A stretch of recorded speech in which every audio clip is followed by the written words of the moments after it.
Next ఇక మానవ విసర్జక వ్యవస్థ. మానవ విసర్జక వ్యవస్థ గురించి చూద్దామండి. మరి మానవ విసర్జక వ్యవస్థలో మూత్రపిండాలని చెప్పారు. విసర్జక వ్యవస్థ సేమ్ 10th క్లాస్ లో ఏదైతే ఉందో దాదాపు మనకి అది అలాగే ఉంటుంది. అంటే మానవ మూత్రపిండాల గురించి ఇక్కడ డిస్కస్ చేద్దాం. తర్వాత నెఫ్రాన్ గురించి చూద్దాం. నెక్స్ట్ మూత్రం ఏర్పడేటటువంటి విధానం నెక్స్ట్ క్లాస్ లో చూద్దాం. అది కొంచెం మొత్తం పూర్తిగా మనకి టాపిక్ అనేది కంప్లీట్ కాదు. నెక్స్ట్ క్లాస్ లో దాన్ని చూద్దాం. ఈ రోజు structure of kidney, structure of nephron గురించి చూద్దాం. సేమ్ మనకి ఆల్రెడీ ఇంతకు ముందు ఏదైతే నేర్చుకున్నామో దానికి కొంచెం ఆ ఇన్ఫర్మేషన్, ఎడిషనల్ ఇన్ఫర్మేషన్ మనం గ్యాదర్ చేసుకుంటే సరిపోతుందండి. సో చూడండి, మరి దీని గురించి చూద్దాం.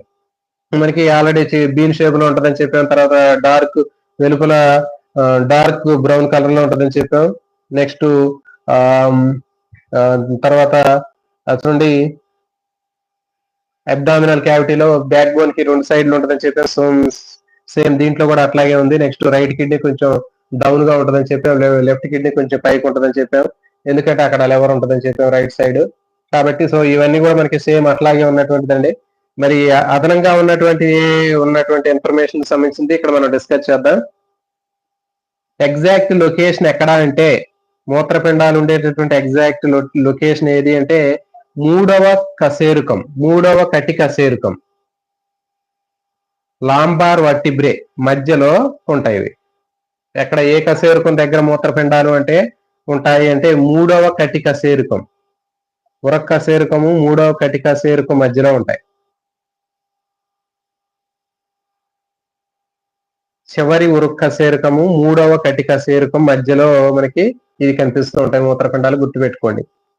చివరి ఉరక్ కశేరుకము తర్వాత మూడవ కటి కశేరుకం యొక్క మధ్యలో ఉంటాయి. నెక్స్ట్ వీటిని ఏమంటారంటే థిరో ఆంత్రవేష్ణ మూత్రపిండాలు అంటారు. అంటే రిట్రో పెరిటోనియల్ కిడ్నీస్ అంటారు. అంటే ఈ మూత్రపిండాల పైన ఒక పొర లాంటిది ఉంటుంది, దాన్ని థిరో ఆంత్రవేష్ణం అంటారు. ఆ థిరో ఆంత్రవేష్ణం లేదా రిట్రో పెరిటోనియల్ లేయర్ అనేటటువంటిది ఉండటం వల్ల వీటిని ఏమంటారంటే థిరో ఆంత్రవేష్ణ అవయవాలు అని చెప్తారు. నెక్స్ట్ దీని సైజ్ తీసుకున్నట్లయితే 120 గ్రామ్స్ నుంచి 170 గ్రామ్స్ ఉంటాయి. మానవుడి యొక్క మూత్రపిండం సరాసరి బరువు ఇంపార్టెంట్ అండి. మానవుడి మూత్రపిండం సరాసరి బరువు ఎంత ఉంటుందంటే 120 గ్రాముల నుంచి 170 గ్రాములు బరువు ఉంటుంది. ఇది ఇంపార్టెంట్, ఇది మనకి ఎడిషనల్ గా ఉన్నటువంటిది. తర్వాత ఎగ్జాక్ట్ గా ఎక్కడ ఉంటుందంటే చివరి ఉరక్క కశేరుకము మూడవ కటి కశేరుకం మధ్యలో ఉంటది. చివరి ఉరక్క కశేరుకము మూడవ కటి కశేరుకం మధ్యలో ఉంటది. తర్వాత ఈ మూత్రపిండాల్ని ఆవరించి ఉండేటటువంటి లేయర్ ఏది అంటే రిట్రోపెరిటోనియల్ మెంబ్రేన్, థిరో ఆంత్రవేష్ణం అనేటటువంటి పొరతోటి ఇది అతుక్కొని ఉంటది. పైన 120 నుంచి 170 గ్రాములు బరువు ఉంటుంది. సో నెక్స్ట్ మరి మొత్తం సేమ్ ఇది వెలుపల కుంభాకారంగా ఉంటుంది, లోపల పుటాకారంగా ఉంటుంది, మధ్యలో నొక్కు ఒకటి ఉంటుంది, ఇది హైలం అంటారు. దాని నుంచి లోపలికి వృక్కధమని రీనల్ ఆర్టరీ లోపలికి ఎంటర్ అవుతుంది. దాని నుంచి బయటకి ఎగ్జిట్ అయ్యేది రీనల్ వెయిన్. తర్వాత యూరిటర్ బయటకు వస్తుంది, మూత్రనాళం. సో ఈ మ్యాటర్ మొత్తం కూడా మనకి సేమ్ ఉంటుంది. తర్వాత మూత్రపిండాన్ని ఆవరించి దృఢమైనటువంటి తంతుయుతమైనటువంటి ఫైబ్రస్ ఒక క్యాప్సూల్ ఉంటది, గుళిక అంటారు దాన్ని. సో ఇది మూత్రపిండాన్ని రక్షిస్తూ ఉంటుంది. గుర్తుపెట్టుకోండి, మూత్రపిండం పైన ఉన్నటువంటి దృఢమైనటువంటి తంతుయుతమైనటువంటి ఫైబరస్ క్యాప్సూల్ ఒక గుళిక లాగా ఉంటుంది. దాన్ని ఏమంటారంటే గుళిక లేదా క్యాప్సూల్ అంటారు. తర్వాత internal structure kidney internal structure కూడా సేమ్ ఉంటుందండి. మరి ఆ ఇంటర్నల్ స్ట్రక్చర్ లో మనకి బీన్ షేప్ లో ఉంటుంది. తర్వాత బయట కాన్వెక్స్ లాగా ఉంటుంది, అంటే కుంభాకార తలం ఉంటుంది, లోపల పుటాకార తలం ఉంటుంది అని చెప్పి కానికేవ్. దాంట్లో మనకి హైలం ఉంటుంది. దాంట్లో నుంచి రీనల్ ఆర్టరీ వృక్కధమని లోపలికి పోతుంది, వృక్క సిర బయటకు వస్తుంది, మూత్రనాళ యూరిటర్ కూడా బయటకి ఎగ్జిట్ అవుతుందని చెప్పాము. తర్వాత దాంట్లో మనకి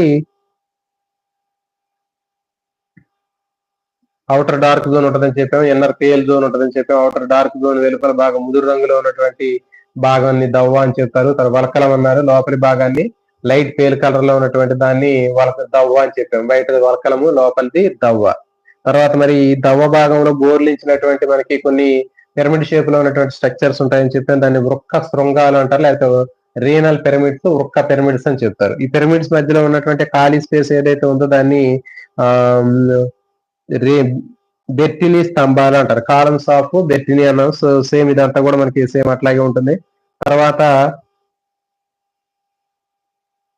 పిరమిడ్స్, వృక్క పిరమిడ్లు ఏవైతే ఉన్నాయో ఆ వృక్క పిరమిడ్ల యొక్క చివరి భాగం వృక్క సూక్ష్మాంకురాలు అంటారంటే ఆ పిరమిడ్ యొక్క చివరి భాగము క్యాలసిస్ అనేటటువంటి భాగంతో కనెక్ట్ అవుతుంది. ఆ క్యాలసిస్ అనేది తర్వాత పెల్విస్ వృక్క ద్రోణి అనేటటువంటి కిడ్నీ మధ్యలో ఉన్నటువంటి వృక్క ద్రోణి తోటి కనెక్ట్ అవుతుంది. ఆ వృక్క ద్రోణి నుంచి మూత్రనాళం యూరేటర్ అనేది రావడం జరుగుతుంది. సో ఇది ఆల్రెడీ మనం ఇంతకుముందు చెప్పాం. మూత్రపిండం లోపల పిరమిడ్ ఆకారంలో ఉన్నటువంటి వృక్క పిరమిడ్లు, తర్వాత క్యాలిసిస్, తర్వాత పెల్విస్ ద్రోణి. పిరమిడ్ షేప్ లో ఉన్నటువంటి దాని నుంచి మనకి క్యాలసిస్ అనేటటువంటిది వస్తుంది. ఆ క్యాలసిస్ అనేటటువంటి దాని నుంచి పెల్విస్ అనేటటువంటి అంటే వృక్క ద్రోణి అనే భాగం ఉంటుంది. సేమ్ 10th క్లాస్ లో ఎట్లయితే ఉందో అట్లాగే ఉంటుంది. నెక్స్ట్ మూత్రనాళాలు. మూత్రనాళాలు కూడా సేమ్ మనకి అట్లాగే ఉంటాయండి. దానికి సంబంధించి మనకి ట్యూబ్స్ లాగా ఉన్నటువంటి స్ట్రక్చర్స్ అవి కిందికి వచ్చి యూరినరీ బ్లాడర్ తోటి కనెక్ట్ అవుతాయని చెప్పాం. Next urinary bladder.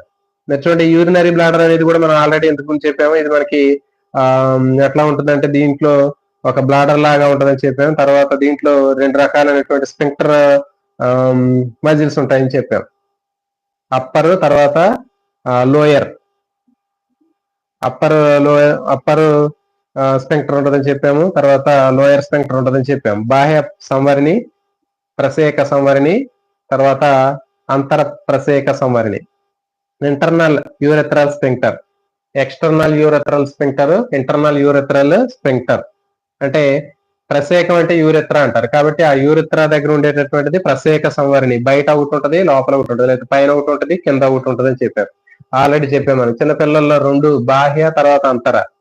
External, internal urethral స్పెంక్టర్స్ 2 కూడా చిన్నపిల్లల్లో ఇన్వాలంటరీగా ఉంటాయి, మన కంట్రోల్లో ఉండదని చెప్పి అందుకని వాళ్ళు యూరిన్ పాస్ చేస్తూ ఉంటారని చెప్పారు. అదే పెద్దవాళ్ళు అయితే పైన ఉన్నటువంటి అప్పర్ స్పెంక్టర్ ఏదైతే ఉందో అది మన కంట్రోల్లో ఉండదు, ఇన్వాలంటరీ. కానీ కింద ఉన్నటువంటి లోయర్, ఓకే, అప్పర్ తర్వాత లోయర్ ఏదైతే ఉందో లోయర్ యూరెథ్రల్ స్పెంక్టర్ ఏదైతే ఉందో అది మన కంట్రోల్లో ఉంటుంది.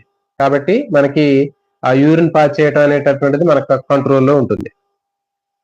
ఈ మ్యాటర్ కూడా ఇదే ఉంది. తర్వాత ప్రసేకం ఏదైతే ఉందో లాస్ట్ లో యూరినరీ బ్లాడర్ కింద ఉన్నటువంటి యూరెత్రా ఏదైతే ఉందో దాన్ని ఆ ప్రసేకం అనేది స్త్రీలలో సపరేట్ గా ఉంటుంది. అంటే urinary tract, genital track separate గా ఉంటుందని చెప్పాము లేడీస్ లో. అంటే యూరినరీ ట్రాక్, జెనిటల్ ట్రాక్ వేరుగా ఉంటాయి. యూరినరీ ట్రాక్ కింద ఉంటుంది, దానిపైన జెనిటల్ ట్రాక్ ఉంటుంది. అంటే ఆ 2 ఓపెనింగ్స్ కూడా సపరేట్ గా ఉంటాయి. అదే పురుషుల్లో అయితే మేహనం అని చెప్తాం కదా, పెనిస్ అనేటటువంటిది ఉంటుంది. దాని చివర మనకి ఆ యూరిన్ ఎక్స్క్రీట్ చేసేటటువంటి ఓపెనింగ్ అనేది ఉంటుంది. సో ఇది దీనికి సంబంధించినటువంటి ఇన్ఫర్మేషన్. నెక్స్ట్ వృక్క ప్రమాణం, నెఫ్రాన్. సో నెఫ్రాన్ కూడా స్ట్రక్చర్ కూడా చాలా సేమ్ ఈక్వల్ గా ఉంటుందండి. కానీ కొన్ని ముఖ్యమైనటువంటి అంశాలు ఉన్నాయి, చాలా ఇంపార్టెంట్ ఇది. అందుకని ఆల్రెడీ బోర్డు మీద నెఫ్రాన్ సంబంధించినటువంటి కొంచెం ఒక బ్లాక్ డయాగ్రామ్ వేశాను. ఇది అర్థం చేసుకునే ప్రయత్నం చేద్దాం. కాబట్టి చూడండి, మరి వృక్క ప్రమాణం లేదా నెఫ్రాన్ అనేటటువంటి దాంట్లో తీసుకున్నట్లయితే ఆల్రెడీ ఇక్కడ మనకి 1 మిలియన్ నెఫ్రాన్స్ ఉంటాయని చెప్పాం. ఈ kidney consist of more than 1 million, 1 million nephrons అనేవి ఉంటాయని చెప్పాం. మరి నెఫ్రాన్లు లేదా వృక్క ప్రమాణాలు అంటారు తెలుగులో. నెఫ్రాను లేదా వృక్క ప్రమాణం. ఈ నెఫ్రాన్ లేదా వృక్క ప్రమాణాన్ని structural and functional unit of kidney అని చెప్తారు. కిడ్నీ యొక్క మూత్రపిండం యొక్క నిర్మాణాత్మక, క్రియాత్మక ప్రమాణం ఏది అంటే నెఫ్రాన్. మరి ఊపిరితిత్తుల యొక్క నిర్మాణాత్మక, క్రియాత్మక ప్రమాణం ఏది? What is the structural and functional unit of lungs అంటే ఆల్వియోలై.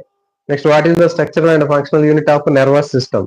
నాడీ వ్యవస్థ యొక్క నిర్మాణాత్మక, క్రియాత్మక ప్రమాణం ఏది అంటే నాడీ కణం, nerve cell.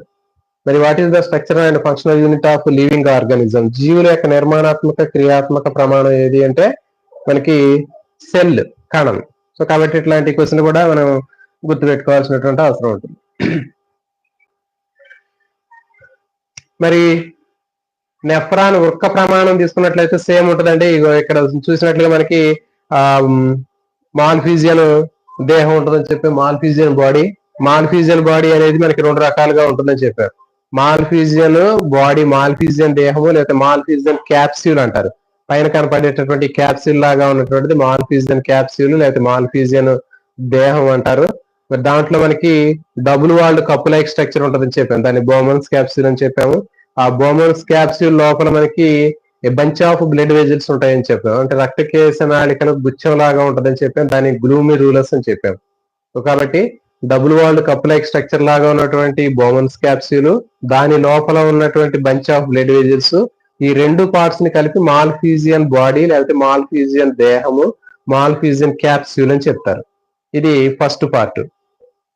Next double walled cup like structure ఉంటుందని చెప్పాం. ఆ double walled cup like structure లో మనకి లోపల single layer of epithelial cells ఉంటాయండి. ఒకే వరుసలో ఉన్నటువంటి ఉపకళా కణాలు అనేటటువంటి కనిపిస్తాయి. Single layer of epithelial cells ఉంటాయి. మరి single layer of epithelial cells ని మనం ఏమని చెప్తారంటే పోడోసైట్స్ అంటారు. పోడోసైట్ సెల్స్ అంటారు, పాద కణాలు అంటారు. ఇక చూడండి ఇట్లా మనకి కనిపిస్తూ ఉంటాయి. Double walled cup like structure అనేటటువంటి బోమన్స్ క్యాప్సూల్. ఈ బోమన్స్ క్యాప్సూల్ మనకి రక్తకేశ నాళిక గుచ్చం గ్లూమెరులస్ ఉంటుంది. అయితే ఈ double walled cup like structure ఏదైతే ఉందో రెండు పొరలు కలిగినటువంటి బోమన్స్ గుళిక, దీని లోపలి పొరలో మనకి single layer of epithelial cells ఉంటాయి. ఒకే వరుసలో ఉన్నటువంటి కణాలు కలిగినటువంటి ఉంటాయి. వీటిని పోడోసైట్స్ అంటారు. పోడోసైట్స్ లేకపోతే తెలుగులో అయితే పాద కణాలు అని ఇచ్చింది ఇక్కడ మనకి. అదే 10th లో అయితే మనకి ఓన్లీ డైరెక్ట్ గా పోడోసైట్స్ ఇచ్చాడు. ఇక్కడ మాత్రం ఇంటర్మీడియట్ లో మాత్రం డైరెక్ట్ గా పాద కణాలు లేదా పోడోసైట్స్ అని ఇచ్చాడు.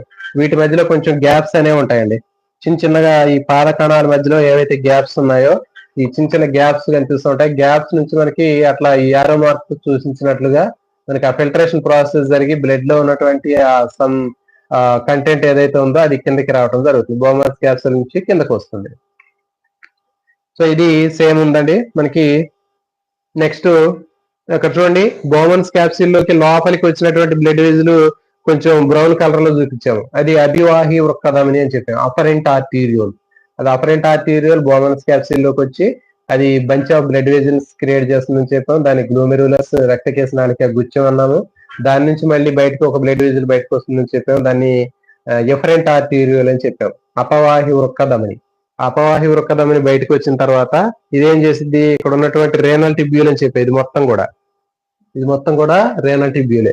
ఈ మాల్ఫీజియల్ బాడీ తర్వాత ఇక్కడ మనకి బ్లూ కలర్ లో కనిపించేటటువంటిది ప్రాక్సిమల్ కన్వాల్యూటెడ్ టిబ్యూల్. దాని తర్వాత యూ షేప్ లో అంటే హెయిర్ పిన్ లాగా కనిపిస్తున్నటువంటిది మొత్తం కూడా ఈ హెయిర్ పిన్ షేప్ లో కనిపించేటటువంటిది లూప్ ఆఫ్ హెన్లీ అని చెప్పాము. దాని తర్వాత మళ్ళీ ఇక్కడ బ్లూ కలర్ లో కనిపించేటటువంటిది డిస్టల్ కన్వాల్యూటెడ్ టిబ్యూల్ అని చెప్పాము. దూరస్థ సంవలిత నాళిక.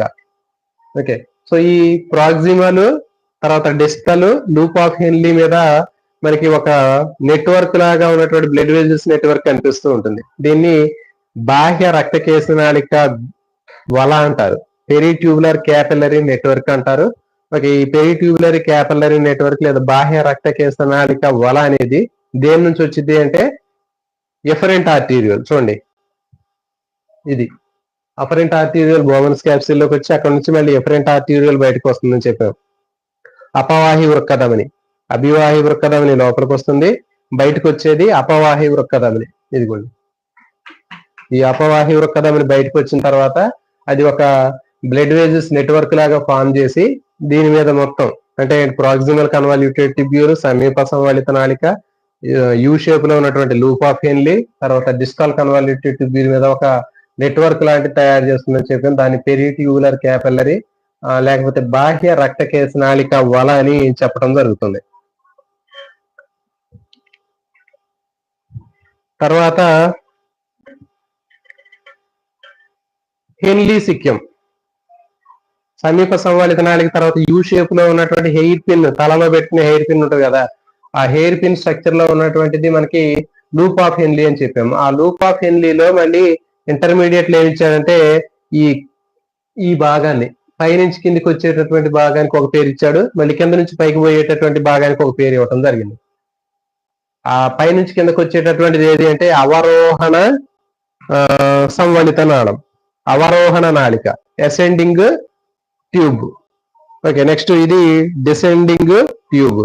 చూడండి, పైనుంచి యూ షేప్ లో ఉన్నటువంటి లూప్ ఆఫ్ హెన్లీలో మొదటి భాగాన్ని అసెండింగ్ పార్ట్ అంటారు, తర్వాత రెండవ పార్ట్ ని డిసెండింగ్ అంటారు. అంటే పైనుంచి కిందకు వచ్చేటటువంటిది అవరోహణ నాళము, కింద నుంచి పైకి పోయేది ఆరోహణ నాళం. సో ఈ రెండు గుర్తుపెట్టుకోండి. ఈ రెండు కూడా మనకి లూప్ ఆఫ్ హెన్లీలో ఉన్నటువంటి భాగాలు. అంటే ఇంటర్మీడియట్ లో ఉంది, 10th లో అయితే డైరెక్ట్ గా యూ షేప్ లో ఉన్నటువంటి లూప్ ఆఫ్ హెన్లీ అన్నాడు. కానీ ఇక్కడ ఇంటర్మీడియట్ లో మాత్రం ఆ లూప్ ఆఫ్ హెన్లీలో మొదటి భాగాన్ని అవరోహణ అసెండింగ్, తర్వాత రెండవది ఆరోహణ డిసెండింగ్ పార్ట్ అని చెప్తారు. నెక్స్ట్ ఇంకా దీంట్లో ఇచ్చినటువంటి ఇన్ఫర్మేషన్ తీసుకున్నట్లయితే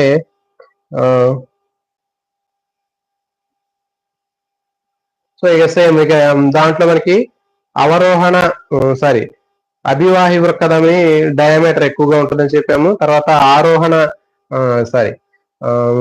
అపవాహి వృక్కధమని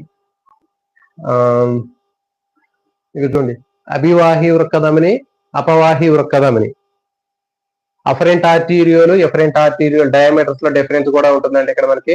ఎందుకంటే అభివాహి వృక్కధమని అపవాహి వృక్కధమనిలో ఉన్నటువంటి ఆ డిఫరెన్స్ ఏదైతే ఉండటం వల్ల అక్కడ ఏమవుతుందంటే బ్లడ్ అనేది గ్లూమరూలస్ లో ఫిల్టరేషన్ ప్రాసెస్ జరిగి ప్రెజర్ ఎక్కువై ఫిల్టరేషన్ ప్రాసెస్ జరగడానికి అవకాశం ఉంటుంది. ఒకవేళ రెండింటి డయామీటర్ లో డిఫరెన్స్ లేదనుకోండి, ఏమవుతుందంటే యాజ్ ఇట్ ఈస్ గా వచ్చేటటువంటి బ్లడ్ ఎంత ప్రెజర్ తో వస్తుందో అదే ప్రెజర్ తోటి వెళ్ళిపోతుంది కాబట్టి కిందకి రావడానికి అవకాశం అనేది ఉండదు. సో కాబట్టి ఆ విధంగా రెండింటిలో వేరియేషన్ ఉండటం వల్ల ఏమవుతుందంటే బ్లడ్ అనేది ప్యూరిఫికేషన్ ఫిల్టరేషన్ ప్రాసెస్ జరగడానికి ఉపయోగపడుతుంది.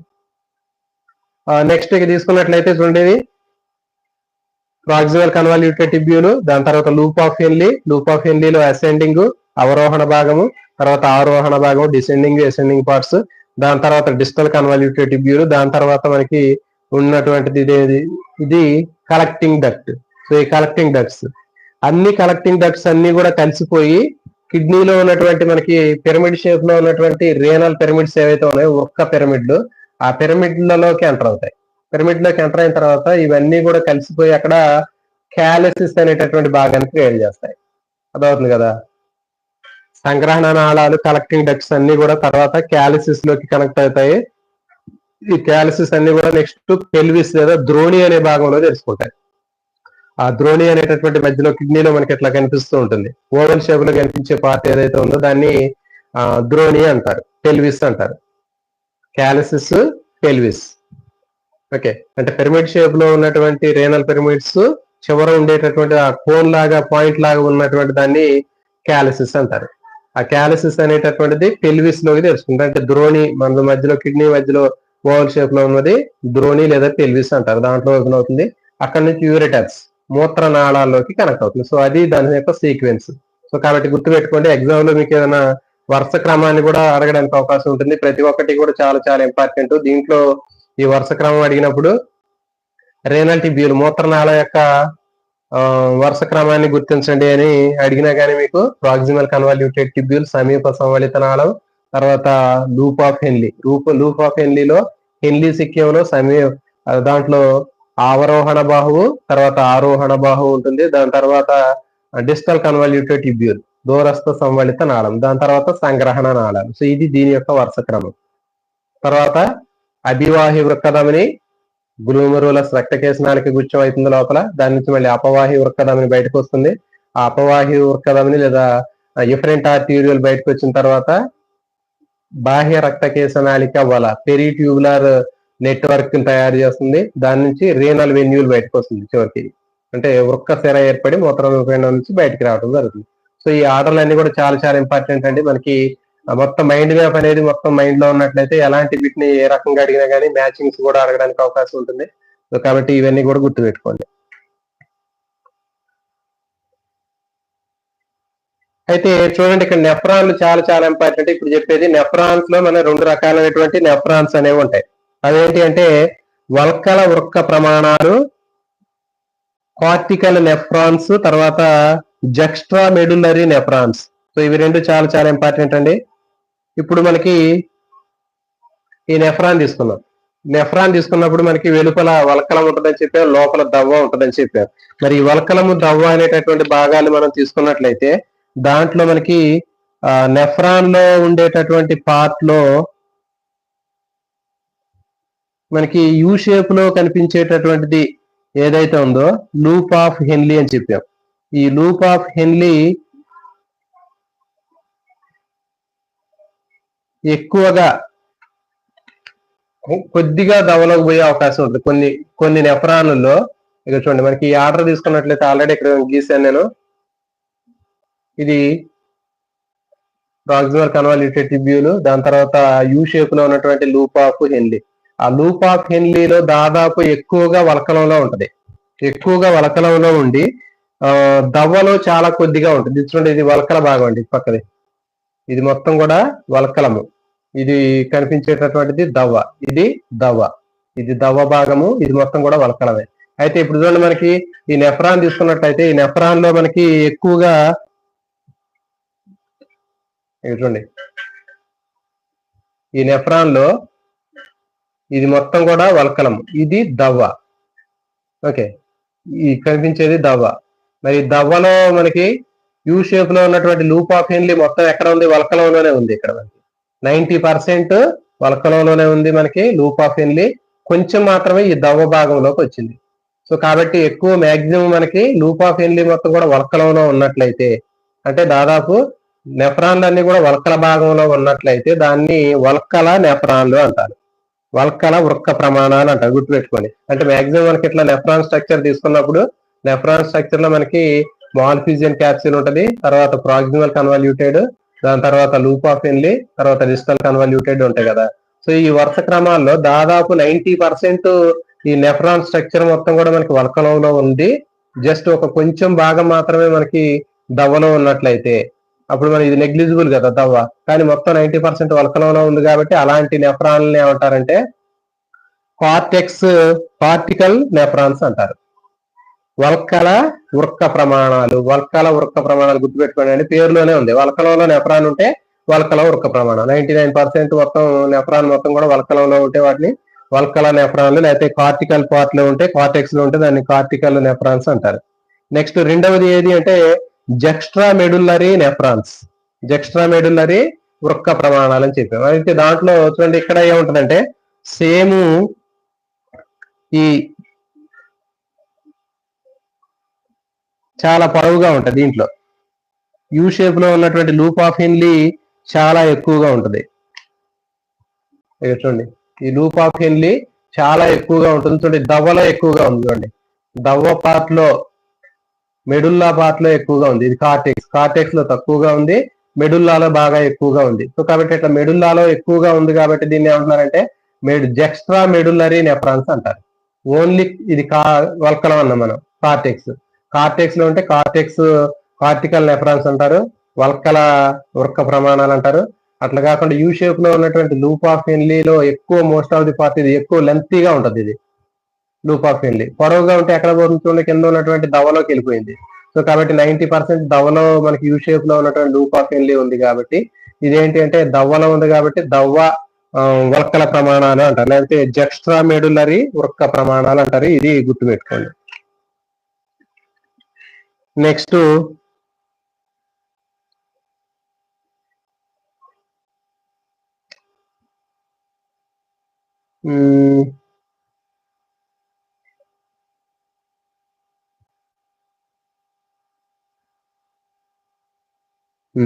చూడండి, ఇంకోటి చెప్పాం మనం, అపవాహి వృక్కధమని. ఇక చూడండి, అపవాహి వృక్కధమని బయటకు వచ్చిన తర్వాత పెరిట్యూబులర్ క్యాపిల్లరీని ఫామ్ చేస్తుందని చెప్పాను. అంటే బాహ్య రక్త కేశనాళిక వల అని తయారవుతుందని చెప్పాను. ఈ బాహ్య రక్త కేశనాళిక వల అనేది మనకి కింద ఉన్నటువంటి లూప్ ఆఫ్ హెన్లీని మొత్తం చుట్టి కనిపిస్తూ ఉంది.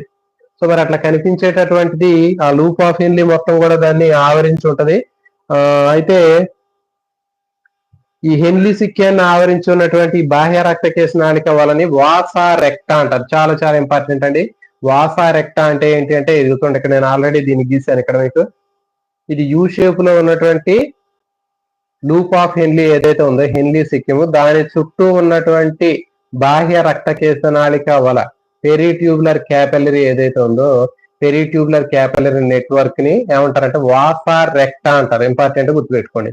మరి ఈ వాసా రెక్టా దేంట్లో ఎక్కువగా ఉంటది అంటే చెప్పాము మనం ముందు, వల్కల వృక్క ప్రమాణాలు అని చెప్పాము, కార్టికల్ నెఫ్రాన్స్ అని చెప్పాము, దాంట్లో తక్కువగా ఉంటుంది, గుర్తుపెట్టుకోవాలి. తర్వాత మరి దేంట్లో ఈ వాసా రెక్టా బాగా ఎక్కువగా ఉంటుందంటే జెక్స్ట్రా మెడుల్లరీ నెఫ్రాన్స్ లో ఎక్కువగా ఉంటుంది. జెక్స్ట్రా మెడుల్లరీ వృక్క ప్రమాణాలు ఏవైతే ఉన్నాయో దాంట్లో ఎక్కువగా ఉంటుంది. ఇక చూడండి, సో దీంట్లో ఈ వాసా రెక్టా అనేది తక్కువగా ఉంటుంది. ఫస్ట్ చెప్పినటువంటిది ఇది కార్టికల్ నెఫ్రాన్స్, వల్కల వృక్క ప్రమాణాలు అని చెప్పాను, దీంట్లో వాసా రెక్టా అనేది తక్కువగా ఉంటుంది. కానీ రెండవది ఏంటి అంటే మనకి జెక్స్ట్రా మెడుల్లరీ నెఫ్రాన్స్ అని చెప్పాం. ఈ జెక్స్ట్రా మెడుల్లరీ నెఫ్రాన్స్ లో యూ షేప్ లో ఉన్నటువంటి లూప్ ఆఫ్ హెన్లీ బాగా దవ్వ భాగంలోకి వ్యాపించిందని చెప్పాము. సో మరి దీంట్లోనే ఎక్కువగా మనకి ఈ బాహ్య రక్త కేశనాళిక వల ఏదైతే ఉందో అది ఎక్కువగా కనిపిస్తూ ఉంటుంది. ఇది వాసా రెక్టా. సో ఇది గుర్తుపెట్టుకోండి. ఎక్స్ట్రా మెడులరీ నెఫ్రాన్స్ లో ఈ వాసా రెక్టా ఎక్కువగా ఉంటుంది. తర్వాత కార్టికల్ నెఫ్రాన్స్ లో తక్కువగా ఉంటుంది. నెక్స్ట్ ప్రతి 40 ఇయర్స్ తర్వాత ప్రతి 10 ఇయర్స్ కి 10% ఈ ఫంక్షనల్ నెఫ్రాన్స్ అనేవి సంఖ్య తగ్గిపోతుంది. ఇది మనకి అడిషనల్ ఇన్ఫర్మేషన్. నెక్స్ట్ మూత్ర విసర్జన. చూడండి, యూరిన్ ఎక్స్క్రీట్ చేసేటటువంటి ప్రాసెస్ ని మిక్చురేషన్ అంటారు. గుర్తుపెట్టుకోండి, చాలా చాలా important. The process of elimination of urine is called micturition. Micturition అంటారు, అంటే మూత్ర విసర్జన లేదా మిక్చురేషన్ అంటారు. చెప్పాం ఆల్రెడీ. ఆ యూరినరీ బ్లాడర్ లో స్ట్రెచ్ మజిల్స్ ఉంటాయని చెప్పాం. ఆ స్ట్రెచ్ రిసెప్టార్స్, ఆ స్ట్రెచ్ రిసెప్టార్స్ అనేవి ఏం చేస్తాయంటే సిగ్నల్స్ ని బ్రెయిన్ దగ్గరికి పంపు చేస్తూ ఉంటాయి. అంటే ఆ యూరినరీ బ్లాడర్ లో 300 ml యూరిన్ స్టోర్ అవగానే వెంటనే అక్కడ స్ట్రెచ్ రిసెప్టార్స్ నుంచి ఇన్ఫర్మేషన్ అనేది బ్రెయిన్ దగ్గరికి వెళ్ళిపోతూ ఉంటుంది. సో కాబట్టి అప్పుడు యూరిన్ ని బయటకి ఎలిమినేట్ చేయాలనేటటువంటి అర్జీ ఏదైతే ఉందో ఆ కోరిక అనేది మనకి కలుగుతుంది. నెక్స్ట్ మరి దీంట్లో ఉన్నటువంటి నాడీ యాంత్రికత ఏదైతే ఉందో దాన్ని మిక్చురేషన్ రిఫ్లెక్స్ అంటారు.